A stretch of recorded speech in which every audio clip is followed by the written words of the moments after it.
Nesta quinta-feira, Brasil e França se enfrentam no amistoso mais aguardado dessa data FIFA. Nesse vídeo, eu vou te fazer uma análise completa desse jogo e também encontrar um segredo que o Carlo Ancelotti pode usar para aproveitar uma deficiência da França e levar o Brasil à vitória. Tudo isso depois da nossa vinheta.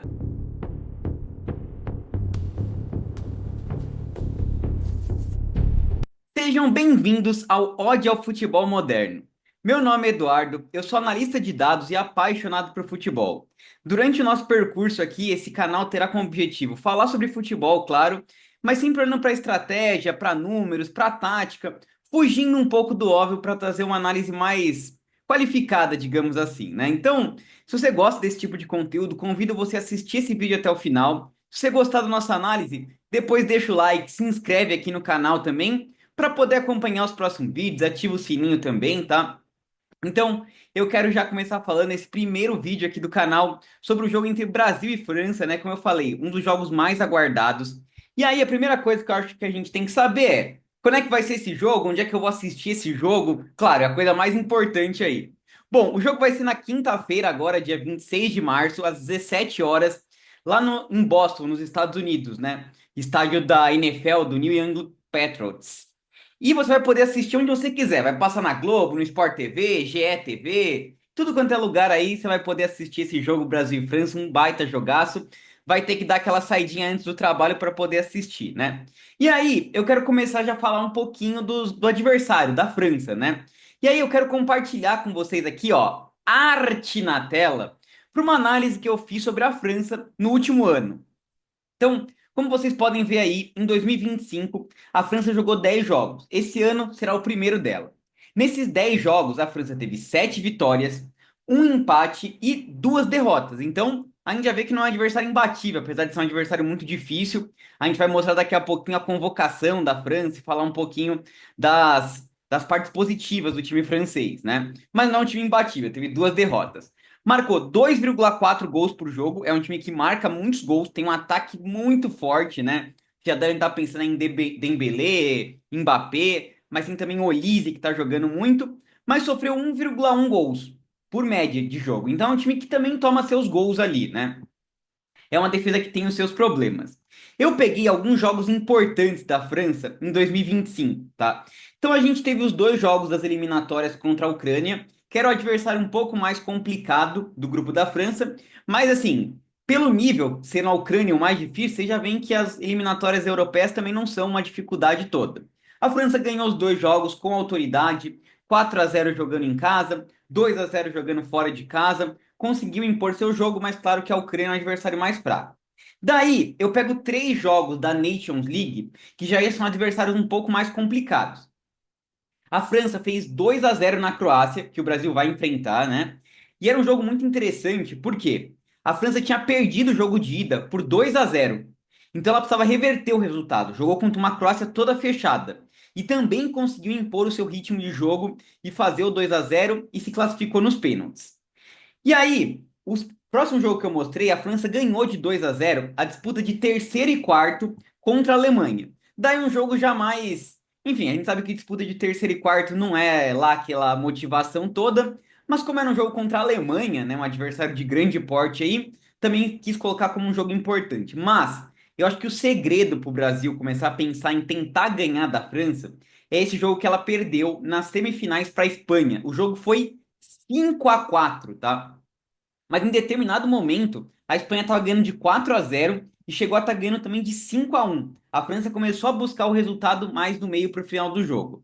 E, se vocês lembrarem desse jogo, depois vocês podem ver os melhores momentos aí, foi um jogo em que a Espanha abusou das jogadas pela lateral, com Yamal caindo por um lado e Nick Williams pelo outro lado, né? Foram os craques do jogo e esse é um defeito da seleção francesa, tá? As laterais da seleção francesa. E aí eu quero falar por que que é um defeito dessa seleção, falando um pouquinho da convocação. Então a gente continua aqui com uma arte na tela, mas uma arte diferente agora para vocês. Então, essa foi a convocação da seleção francesa.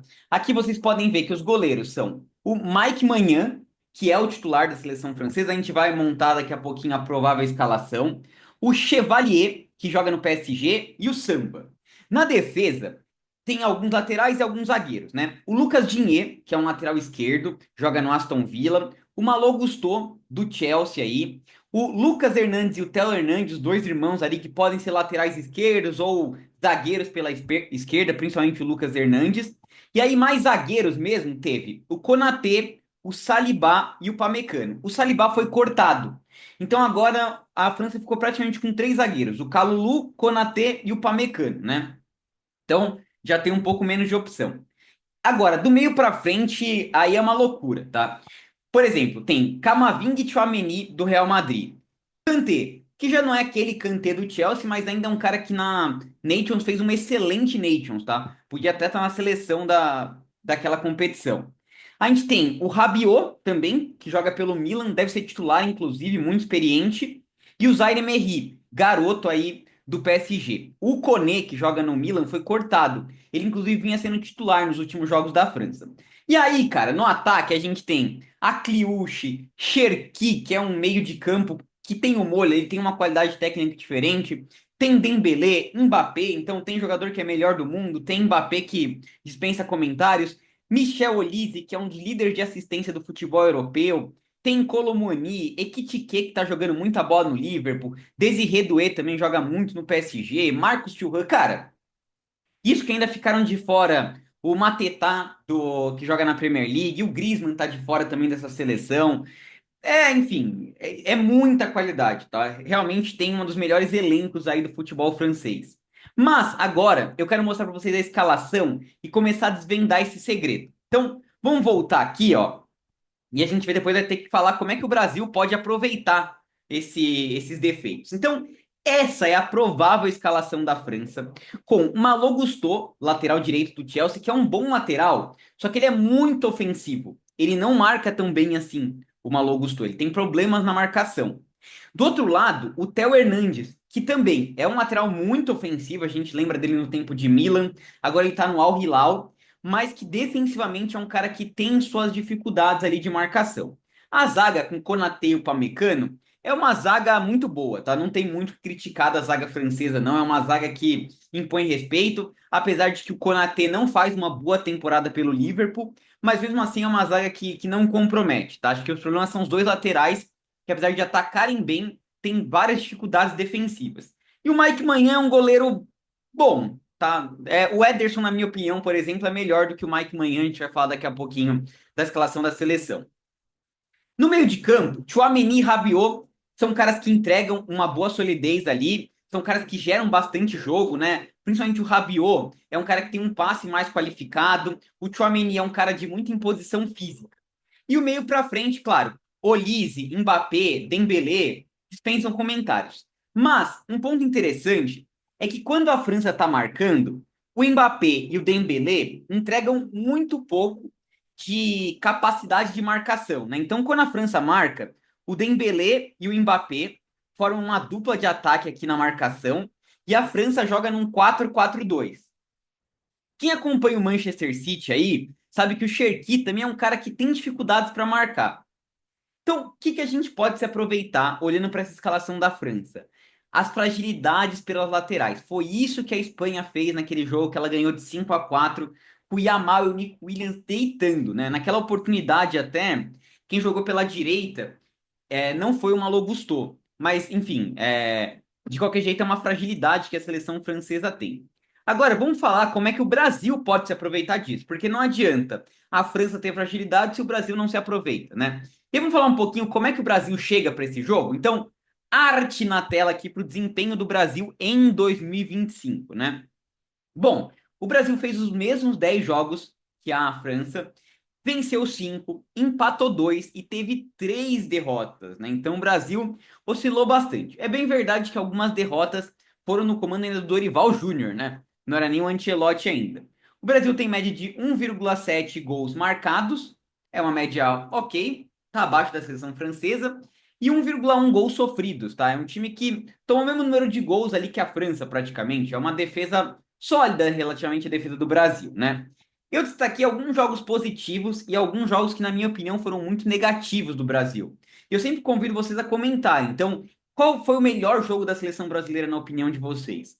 Na minha opinião, O melhor jogo da seleção brasileira foi contra Senegal. O Brasil ganhou de 2-0. Pô, mas meteu 5-0 na Coreia do Sul, ganhou de 3-0 do Chile. Só que desses adversários, eu acho que o que tem mais qualidade, o que impôs mais dificuldades para o Brasil foi o Senegal. Apesar de ser uma seleção africana, é uma seleção que tem ótimas peças, né?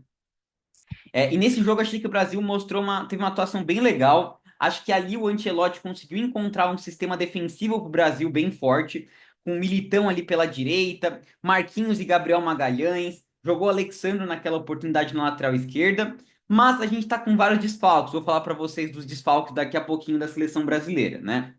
Contra a Coreia do Sul, acho que também fez um jogo bacana, apesar da fragilidade do adversário.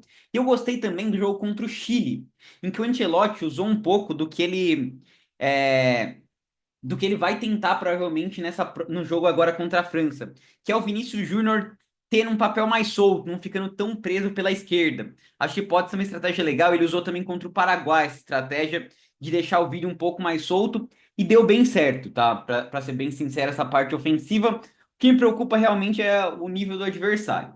E eu peguei dois jogos do Brasil muito ruim. Teve o 4-1 contra a Argentina, mas era ainda com Dorival Júnior. De qualquer jeito, um atropelo da Argentina podia ter sido muito mais, estava sem o Messi ainda, né? Mas o último jogo da seleção contra a Tunísia, já com o comando do Ancelotti, eu achei um dos jogos mais decepcionantes da seleção brasileira. O Brasil só criou duas grandes chances nesse jogo, foi um time que teve muitas dificuldades para criar. E defensivamente também teve uma fragilidade muito grande, né? A Tunísia fez o gol lá no contra-ataque, ali numa falha defensiva do Brasil, mas também teve algumas outras transições que ela podia ter aproveitado. Então, foi um problema do Brasil. E para esse jogo, continuando aqui com a arte na tela, o Brasil tem um outro problema grave, que é o Brasil tem muitos desfalques na defesa, né? Eu falei para vocês que contra o Senegal, o Brasil teve uma atuação sólida defensiva.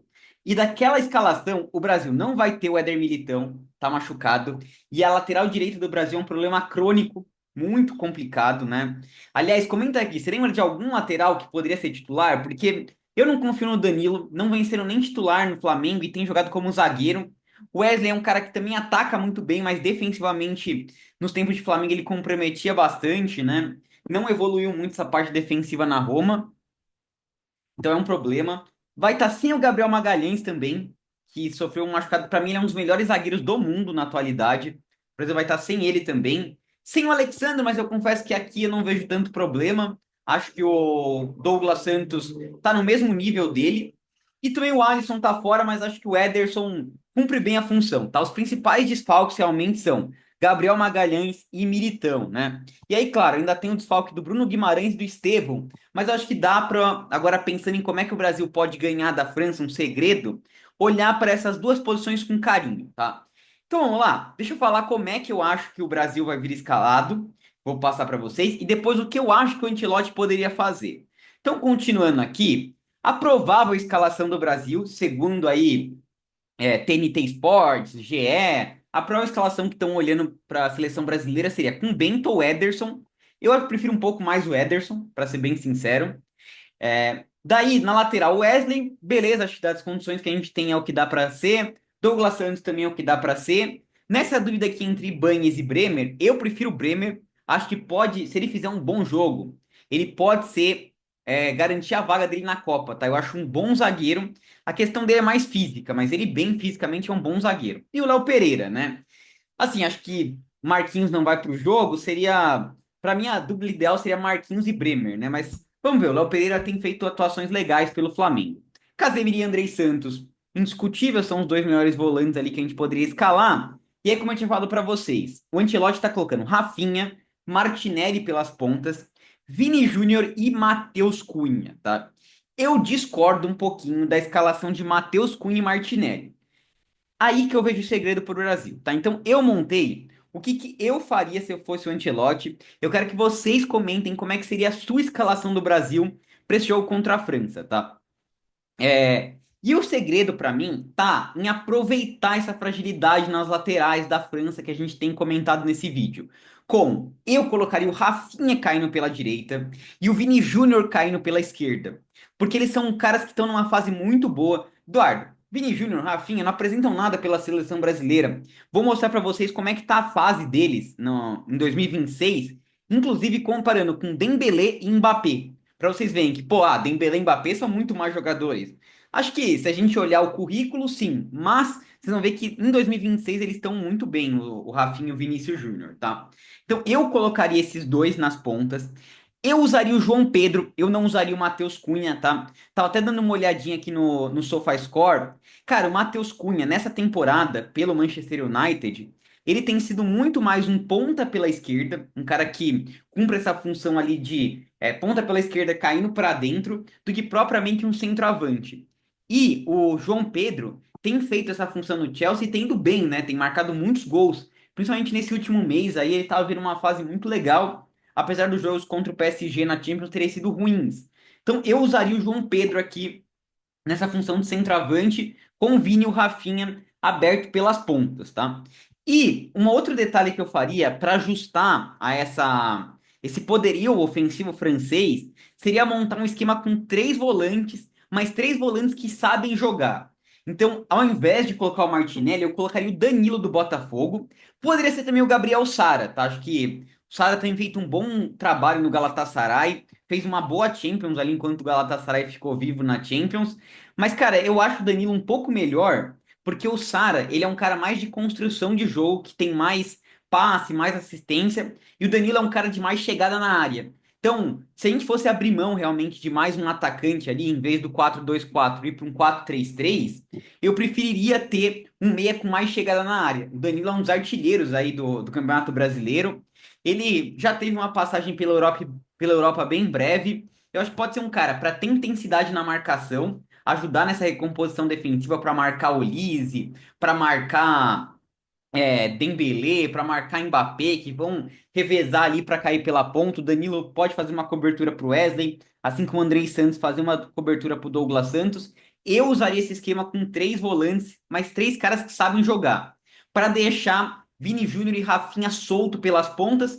E aí você poderia discordar de mim e falar, pô, o Endrick tá merecendo uma chance aí na seleção. Sou muito fã do Endrick, tá? Daria para colocar ele também, acho que seria uma opção para colocar, ou então de repente até usar o Ryan. Hello, good night. There is any Ryan's go tonight. A torcida inglesa tá enlouquecida com o Ryan.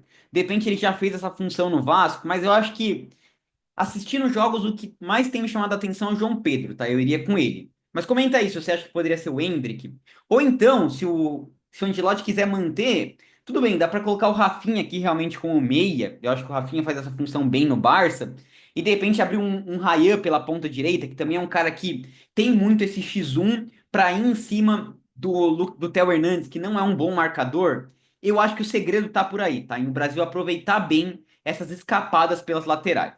Quero que você comente aqui como é que seria a sua escalação e como é que seria o seu palpite aí para esse jogo, tá? Para finalizar o vídeo aqui, eu preparei uma comparação de Rafinha e Dembélé, Vini Júnior e Mbappé. Então vamos lá? Arte na tela para essa comparação final aqui desses dois jogadores. Primeiro, Rafinha e Dembélé. Cara, em 2026, o Rafinha tem 17 jogos, ele tem 12 gols e 4 assistências. Uma média de 0,94 gols ou assistências por jogo. Tava jogando muito, tá? Média de meia grande chance criada por jogo, né? Então, a cada dois jogos ele cria uma grande chance. Seja ele finalizando, seja ele dando passe. Então, além dos gols de assistência, ainda tem criado muita chance de gol, né? E tá com uma nota SofaScore de 7,7. A gente olha para o Dembélé, que não está na sua melhor fase. O Dembélé ano passado foi bola de ouro, né? Um dos craques aí do futebol mundial. Mesmo numa fase não tão boa, o cara tá em 15 jogos, 8 gols e 4 assistências, né? Pô, média de 0,80. Quase a mesma grande chances criadas que o Rafinha. Nota SofaScore também bem parecida. Então, claro, mesmo no momento ruim, o cara é craque, é muito perigoso. Por isso que eu acho que o Brasil tem que ter cuidado também com o setor defensivo. Mas, pô, Rafinha tá rivalizando. Ele precisa mostrar isso na seleção. No Barcelona, ele tem jogado muita bola. Falta apresentar isso na seleção brasileira. E agora vamos comparar aí os dois do Real. Vini Júnior e Mbappé. Antes disso, só quero pedir para vocês aí, pessoal. Eu tinha falado, né? Se você curtiu o conteúdo, achou legal, deixa o like aqui no vídeo, pô, você vai contribuir muito comigo para esse vídeo ser entregue para mais pessoas aí no YouTube. Se você curtiu o conteúdo, se inscreve também para ver mais conteúdos aqui. Esse é o primeiro vídeo do canal. Eu quero trazer mais vídeos. Eu tenho um outro canal também que chama Cartodados, tá? Que tem 18 mil inscritos já, então já é um canal grandinho aí que eu falo sobre Cartola FC. Então, se você acompanha o Cartola FC, acompanha Fantasy Game, eu gravo vídeos lá, 2 vídeos por semana normalmente. Também focado em análise de dados para Cartola, para Fantasy Game. Então, se você curte também, acompanha lá, @cartodados. E a ideia é ir começando assim, um vídeo por semana, daqui a pouquinho dois, e ir progredindo aos pouquinhos aí com o canal, tá bom? Então, deixa o like aí, se inscreve no canal, que eu acho que vai ajudar muito. Compartilha com seus amigos se você gostou aqui do conteúdo. Para finalizar, vamos lá. Arte na tela, que é o nosso bordão aí, para comparação de Vini Júnior e Mbappé, tá? Então, assim, cara, eu acho o Mbappé mais jogador, tá? Me desculpa o Vini Júnior, mas eu acho o Mbappé mais jogador. Mas em 2026, o Vini tá numa fase excelente, tá? Inclusive, se a gente fizesse um recorte mais curto dos últimos 10 jogos, seria ainda um esculacho maior ainda do Vini. Então, em 2026, 19 jogos do Vini, 12 do Mbappé. Você vê que o Mbappé ele tá voltando agora de lesão. Aliás, os caras analisaram até o joelho errado dele, complicado. 12 gols e 2 assistências para o Vini, 9 gols e uma assistência para o Mbappé. Então o Vini está com mais gol e assistência. É bem verdade que na média o Mbappé ainda está ganhando. O Vini, número de grandes chances criadas é bem parecido entre eles dois, mas o Vini está com uma nota SofaScore melhor. Então, apesar do Mbappé ter feito seus gols, assistências, o time do Real joga para ele, né? Então, é natural que ele consiga esses números inflados aí, faça bastante gol e assistência. Mas em 2026 ele não tem jogado bem, tá? Apesar dos gols e assistências, ele tem tido um desempenho bem oscilante. Eu acho que esse ano o Vini tá jogando melhor que ele. Então vamos torcer pro Malvadeza aí tá num dia inspirado, fazer a melhor atuação dele com a camisa da seleção brasileira, para trazer a vitória aí para casa, para a gente ganhar moral, jogar com a Croácia e chegar super bem na Copa, tá? Mas é isso, pessoal. Valeu por todo mundo que acompanhou. De novo, convidar like, inscrição. Comenta aí quanto vai ser o placar. Eu acho que o Brasil ganha de 2-1, tá? Eu ia falar 2-2, mas como é o primeiro vídeo, a gente tem que dar uma desenrolada aqui pro Brasil, né? 2-1 pro Brasilzão. Vamos ganhar esse jogo aí. Comenta quanto que você acha que vai ser. É isso. Até um próximo vídeo. Falou!